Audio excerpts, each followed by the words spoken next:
kayak ciao. Nah, jadi itu adalah salah satu eh, yang terjadi di hubungan transpuan pertama yang pernah saya alami. Nah, setelah itu berlanjut, entah bagaimana,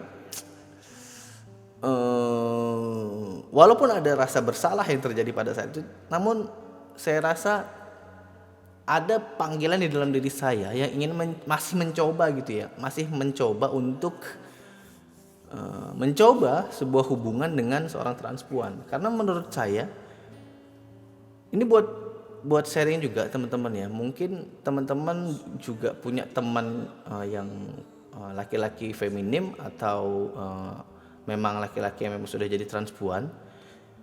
Dari sisi sosialnya mereka ini sociable banget teman-teman ya. Jadi menurut saya saat kalian curcol atau kalian sharing, mereka ini akan mempunyai pikiran yang lebih terbuka, bahkan solusinya lebih baik daripada kalian sharing dengan orang-orang yang mainstream gitu ya, terkhusus untuk masalah keluarga, masalah percintaan gitu ya. Mungkin karena mereka ini rata-rata orang-orang yang juga ditolak di keluarganya gitu ya, atau enggak mengalami rejection di keluarganya gitu ya, terus mereka juga orang yang pernah sakit hati gitu ya. Jadi pada dasarnya mereka ini atau para transpuan ini juga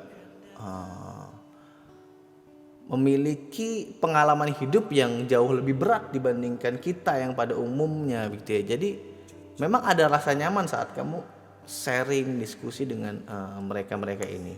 Nggak tahu kalau trans pria ya. Saya punya beberapa teman trans pria yang menurut saya ya yang nggak sociable transpuan gitu ya. Karena nggak ngerti ya, mungkin kalau transpuan nih menurut saya mereka ini bisa hidup di ruang lingkup sosial dua gender gitu ya. Tapi kalau misalnya trans pria, hampir saya amati, nggak tahu, mohon maaf kalau saya salah, trans pria ini lebih banyak fokus dekat dengan perempuan dibandingkan dekat dengan laki-laki. Berbeda dengan transpuan yang bisa dekat dengan perempuan, bisa dekat dengan laki-laki. Itu terbukti dengan transpuan yang rata-rata jadi makeup artist, tata rias, desainer gitu ya. Jadi mereka yang memang bisa berkomunikasi dengan baik dengan laki-laki dan berkomunikasi dengan baik dengan perempuan. Berbeda dengan trans pria yang menurut saya mereka lebih masuk di ruang lingkupnya anak-anak kuliahan gitu ya, atau anak-anak ABG yang nggak ngerti ya tujuannya apa. Tapi mohon dikoreksi kalau saya salah gitu. Tapi rata-rata yang saya lihat trans pria memang nggak begitu punya ruang lingkup yang luas, atau mungkin rata-rata trans pria ini adalah seorang introvert mungkin ya. Jadi nggak begitu banyak bisa berkomunikasi dengan dengan laki-laki yang notabene mereka juga mencoba menjadi laki-laki gitu ya. Ya. Nah, selanjutnya di tahun 2011 di Februari ya, kurang lebih Februari Maret itu saya memutuskan untuk berangkat ke Jakarta. Niatnya awalnya itu cuma liburan aja gitu ya, tapi akhirnya jadi fokus ingin merantau di ibu kota gitu ya. Ada pepatah bahkan bilang ibu kota itu lebih kejam daripada ibu tiri gitu ya. Itu tandanya kalian belum pernah aja tinggal sama ibu tiri. Karena memang pengalaman saya, jujur aja, saya di ibu kota itu pengalamannya indah semua. Nggak begitu banyak pengalaman negatif, bahkan saya bertemu dengan orang-orang yang luar biasa yang saya rasa dia ini lebih dari sahabat, seperti saudara gitu ya. Termasuk dengan yang gelap-gelapnya juga, karena menurut saya di ibu kota itu apapun yang mau kita cari itu ada, dari yang lebihnya lebih sampai kurangnya kurang, dari yang gelapnya gelap sampai yang terangnya terang gitu ya. Kalian itu bisa cari di ibu kota atau mungkin di kota-kota besar, dan salah satunya Jakarta ya. Dan pada saat itu saya itu iseng searching di Facebook, karena pada saat itu mulai rame, ini mulai banyak media-media sosial, dan salah satunya digandrungi adalah Facebook dan YouTube. YouTube ini kayak cuman wadah untuk menonton, tapi untuk Facebook apapun kita bisa cari gitu ya. Nah di Jakarta khususnya, dunia sosial aja itu kalian bisa cari seluk-beluknya sampai ke bawah-bawah tanah, apalagi di media sosial pada saat itu ya. Seperti yang saya sharing di beberapa video saya di video filosofi iblis atau video mesin waktu itu sudah ditemukan. Di situ saya sharing di mana di masa-masa saya kuliah, saya itu mengeksplor begitu dalam dunia sosial dan dunia internet gitu ya, atau dunia maya. Pada zaman itu kita ketemu dengan Kaskus, ada Ceriwis juga, ada forum-forum yang bisa kalian tembus dengan mudah gitu ya, secara otodidak aja kalian main internet gitu ya. Dan sampai saya terhubung pada forum transpuan atau LGBT. Dan saya bertemu dengan satu orang transpuan yang menurut saya cukup menarik dan cukup sosiable juga, dan kita ngobrol nyambung banget pada saat itu. Dan kalau di transpuan yang pertama itu saya hanya berhubungan kurang lebih sekitar sebulan 2 bulan karena sifatnya hanya banyak di komunikasinya gitu ya. Di sini saya berhubungan cukup serius. Bahkan saya itu dulu di Facebooknya itu dicantumkan berpacaran dengan gitu ya, walaupun saya nggak berani merespon gitu ya, tapi dia berpacaran dengan, saya punya waktu itu ada sekitar 4 akun Facebook, dan akun saya yang memang paling belakang itu saya add ke dia gitu ya. Jadi dia cuma berteman dengan akun keempat saya lah istilahnya begitu, dan itu dijadikan di status berhubungan berpacaran dengan dia gitu ya. Dan itu cukup membanggakan bagi dia karena menurut dia jarang banget nih ada laki-laki atau ada orang yang mau mengekspos hubungannya dengan transpuan gitu ya. Dan ya di Jakarta pada saat itu saya cukup suka clubbing, dan dia termasuk transpuan yang ekonominya baik, sehingga saya benar-benar diasupi gitu ya, diasupi dengan ekonomi yang baik pula begitu ya. Saya ditraktir, saya diajak nonton, saya nggak perlu ini, apalagi pada saat itu kan saya kuliah, saya merantau, jadi saya memang nggak punya banyak uang juga untuk hidup hedonis gitu ya. Dan ternyata dia ini cukup luar biasa royal orangnya gitu ya. Jadi kami sering dugem bareng dari klub 1 ke klub 2, kami sempat tinggal bareng kadang-kadang gitu ya. Kalau misalnya saya nggak tinggal di kosan saya, ya saya tinggal di kosannya dia begitu ya. Itu terjadi kurang lebih akhir 2012 seingat saya. Pertengahan atau akhir 2012 seingat saya ya. Kita itu berhubungan kurang lebih, pendekatannya itu sebulanan hampir lebih, dan pacaran itu kurang lebih 3 sampai 4 bulan. Saya nggak ngerti ya, kalau saya itu nganggap dia itu sih ya karena memang saya nggak ada ngomong pacaran gitu ya. Pada saat itu memang ya yang kayak sekarang ini diviralkan, jalanin aja gitu ya pada saat itu. Jadi ya dibilang pacaran, saya nggak ngerti apakah itu dibilang pacaran, dibilang nggak pacaran, ya kita memang cukup amat dekat pada saat itu. Sampai akhirnya saya merasa ada kebimbangan gitu ya.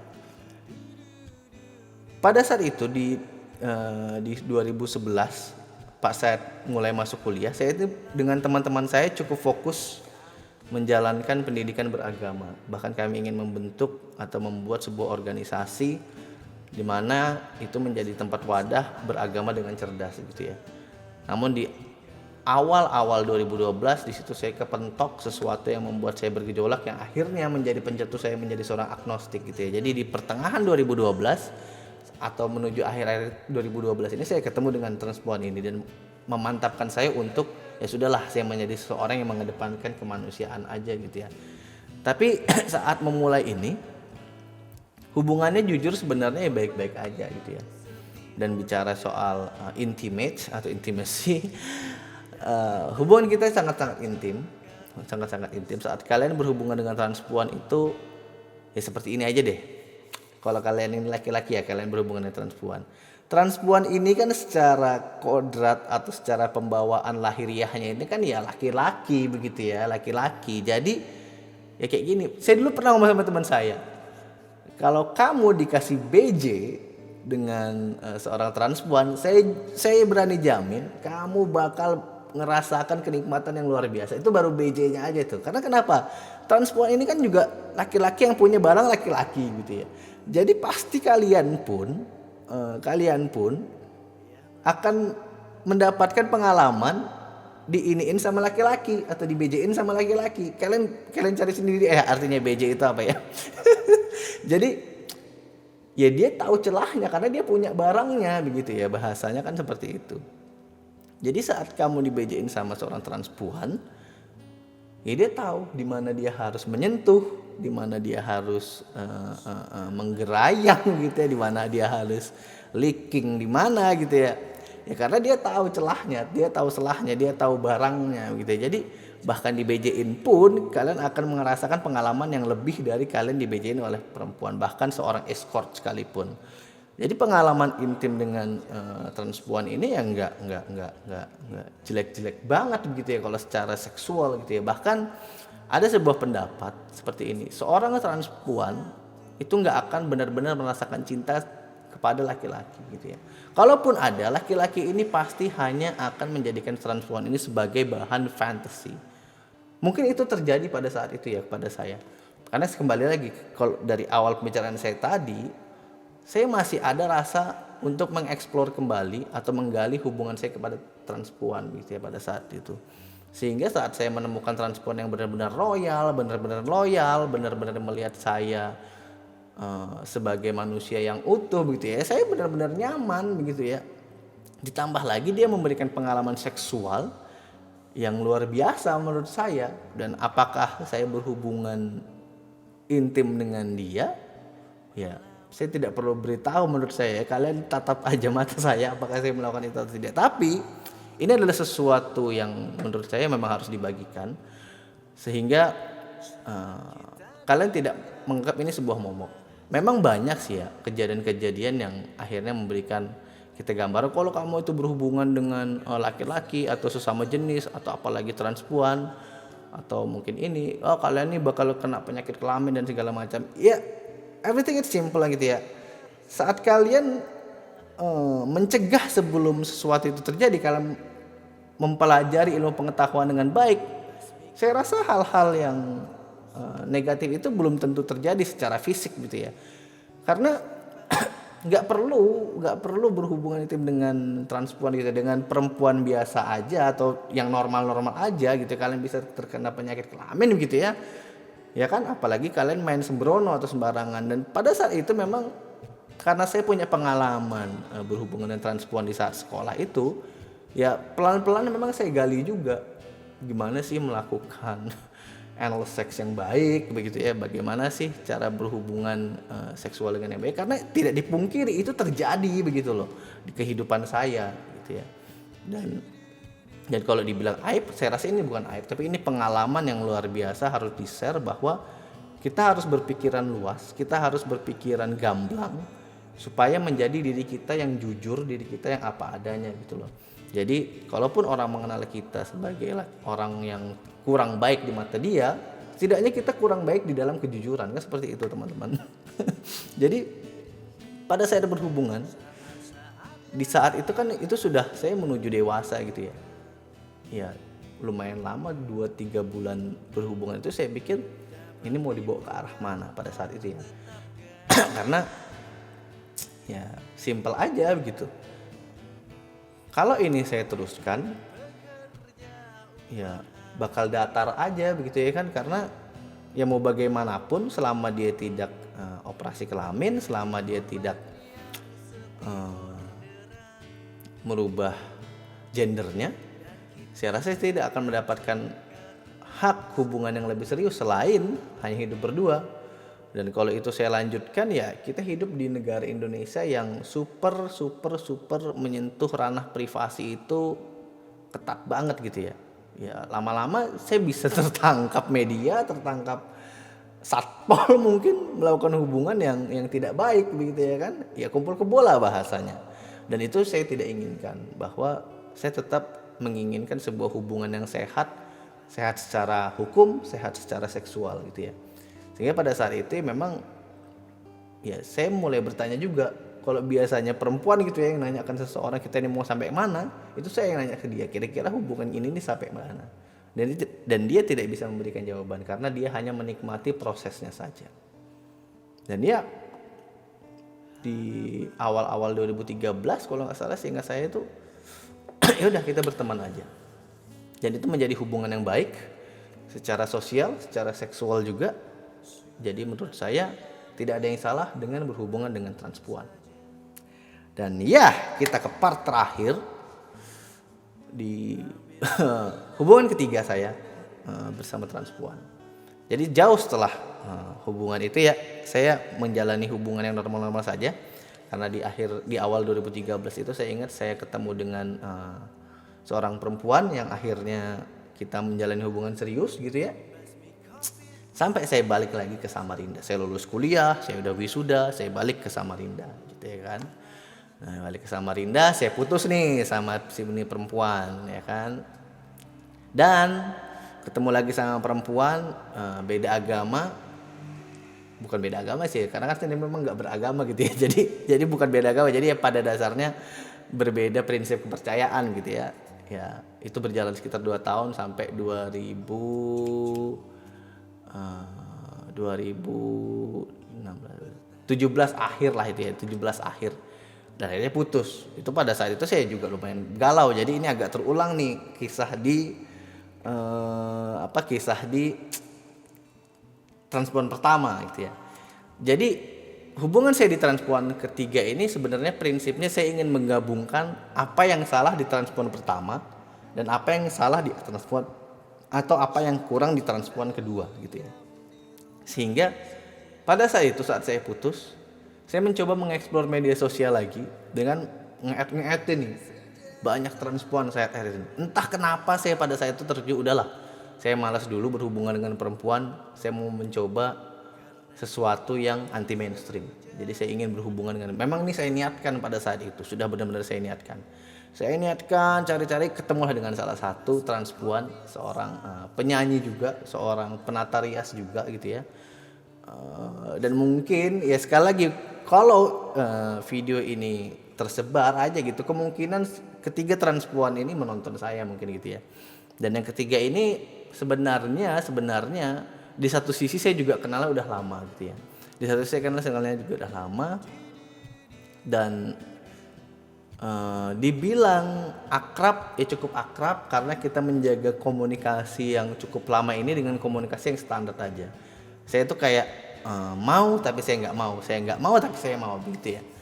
Tapi ada satu gimmick fisik yang menurut saya ini transpuan jujur aja luar biasa gitu ya, karena dia bisa mandiri dan ternyata dia juga diterima di keluarganya gitu ya, sehingga ya it's okay kalau saya berhubungan dengan transpuan ini gitu ya. Jadi kita akhirnya bertemu pada saat itu di 2017 pertengahan 2007 kurang lebih 2017 pertengahan atau 2017 akhir kita ketemu ya. Akhirnya saya menggunakan modus nih, dia kan punya salon nih ya. Perbedaan ini kan kalau transpuan pertama itu kan pure perempuan yang nggak begitu bekerja gitu ya. Dan pada saat itu saya ABG juga. Di transpuan kedua nih royal orangnya dan loyal gitu ya, ngasih apa aja gitu. Tapi saya nggak pernah masuk ke ruang lingkup kerjanya. Apalagi pada saat itu kan saya cuman ya sekedar aja gitu lah. Dan yang ketiga ini saya modus ini, saya ke salon atau tempat tata riasnya begitu ya. Alasan aja saya mau potong rambut nih begitu ya kan, saya mau potong rambut. Dan gosip ini kalian boleh coba, sangat merebak saat kalian ke penata rias atau ke tempat pangkas rambut yang di dalamnya ada transpuan atau ada laki-laki feminin, kalian itu bisa dapat extra treatment ya, extra treatment. Dan pada saat itu jujur aja sebenarnya saya pingin kayaknya transpuan ini bisa deh diseriusin gitu ya, karena saya lihat ya pekerjaannya jelas, keluarganya jelas gitu ya. Jadi menurut saya ini transpuan bisa deh kayaknya diseriusin. Tapi ya terjadi lagi gitu ya. Ya pada saat saya nyalon ini ternyata dapat extra treatment yang merubah pikiran saya gitu ya. Aduh, apa sih extra treatmentnya ya? Begini ya, jadi kalau kalian mencoba, cuman nggak semuanya juga ya. Mungkin transpuan ini juga ngeliat kalau dia mungkin ngerasa dia suka dengan seseorang ini, ya mungkin dia akan kasih extra treatment itu gitu ya. Tapi kalau misalnya dia nggak suka sama laki-laki ini gitu ya, mungkin atau orang yang salon di tempat dia ini gitu ya, mungkin dia nggak akan kasih extra treatment. Tapi kalau pengalaman teman-teman saya yang nyalon di tempat transpuan sih memang rata-rata katanya selalu ditawarin extra treatment gitu ya, extra treatmentnya ini gitu ya. Dan pada saat itu mungkin saya beruntung begitu, saya bisa dapat extra treatment itu tanpa harus mengeluarkan atau merogoh kocek gitu ya. Dan ya itu terjadi, dia kasih saya extra treatment, dia bahasanya itu memberikan saya pelayanan mandi kucing begitu ya, yang membuat saya not again gitu ya. Maksudnya saya pinginnya sih berhubungan dengan transpuan itu berhubungan yang apa ya, yang sehat lah begitu ya. Tapi ya sebagai manusia, sebagai laki-laki yang memang sudah melakukan atau punya pengalaman biologis gitu ya, pengalaman intim, ya saya tidak memiliki kemampuan untuk menolak juga. Dan itu terjadi beberapa kali gitu kan ya, sampai akhirnya ya saya nggak mau lah memandang transpuan ini sebagai tempat seksualisme gitu ya, sebagai tempat fantasi aja gitu ya. Sampai akhirnya ya saya menjauh pelan-pelan, karena ya kembali lagi, kalau semua kembali ke permasalahan nafsu, saya rasa saya nggak akan melihat transpuan ini sebagai manusia yang sederajat dengan saya. Yang saya lihat hanyalah sebagai manusia yang menjadi tempat bahan fantasi gitu ya. Sehingga ya menurut saya itu tidak baik atau nggak sehat bagi saya ataupun bagi dia gitu ya. Ya, dan itulah ketiga pengalaman berhubungan dengan transpuan ya. Nah, jadi buat teman-teman, kesimpulannya, transpuan itu juga manusia ya teman-teman. Mereka juga punya logika dan etika serta rasa yang sama. Selayaknya manusia yang kalian bilang atau menurut kalian itu normal. Jadi kalau kalian laki-laki nih dekat sama perempuan, ada proses dari A sampai Z. Saat kalian dekat dengan transpuan ya, kalian akan mengalami proses yang sama ya. Sehingga memandang mereka sebagai manusia yang baik pun itu juga ya baik, gak ada yang salah begitu ya. Jadi saya jujur aja kadang-kadang risih kalau ngeliat ada bullying, ada intimidasi, ada diskriminasi terhadap kaum LGBT gitu ya. Dan memperjuangkan hak mereka, saya rasa itu adalah hal yang lumrah, karena mereka juga manusia dan mereka nggak mendapatkan tempat dan status yang sama layaknya manusia pada umumnya begitu loh ya. Dan berbicara soal rohaniah atau kepercayaan mereka, ya sama aja lah gitu ya. Kadang-kadang kita ngelihat mereka ada yang benar-benar religius. Tapi ya seperti ini ya, sebagai manusia mungkin kamu memiliki satu celah di dalam dirimu yang tidak bisa kamu tolak gitu ya, atau tidak bisa kamu lawan. Ya salah satunya kamu merasa bahwa dirimu mungkin laki-laki yang feminim atau perempuan yang maskulin gitu ya. Sehingga pilihan untuk berubah adalah sesuatu pilihan yang tidak bisa dilawan atau dicegah. Dan saat mereka memutuskan untuk merubah dirinya menjadi sesuatu yang baru, itu adalah menurut saya keberanian yang luar biasa, dan keberanian yang menurut saya patut kita respect atau kita hormati, karena mereka berani melawan yang kalian sebut kodrat menjadi sesuatu yang benar-benar mereka perangi dan mereka perjuangkan untuk berubah menjadi diri mereka yang menurut mereka seutuh-utuhnya manusia. Ciao.